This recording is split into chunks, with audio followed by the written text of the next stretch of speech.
अस्सलामुअलैकुम नाज़रीन, news web live के साथ मैं हूं नाइला भट्टी। शामिल करते हैं आज की अहम खबर शामिल करते हैं मलिर कराची से सलीम बुगटी की रिपोर्ट के मुताबिक डीआईजी ट्रैफिक पीर मोहम्मद शाह के अहकाम को कमाई का जरिया बनाया जा रहा है। डीआईजी ट्रैफिक कराची पीर मोहम्मद शाह की जानिब से शहरियों की सहूलत और ट्रैफिक निज़ाम को बेहतर बनाने के लिए जारी करदा अहकाम को स्टील टाउन ट्रैफिक चौकी के एसओ अली हुसैन अराई ने मुबैना तौर पर ज़ाती मफाद कमाई का जरिया बना लिया।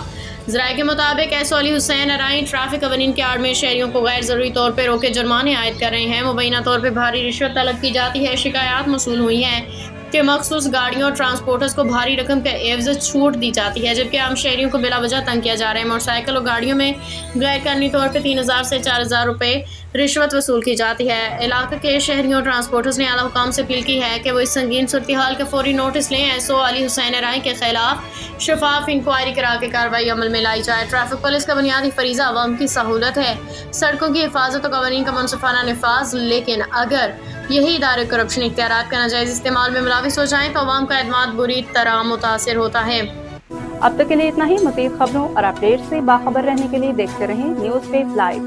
हमारे चैनल को सब्सक्राइब करें, लाइक करें, बेल आइकन को प्रेस करें ताकि नई आने वाली वीडियो आप तक जल्द पहुंच सके।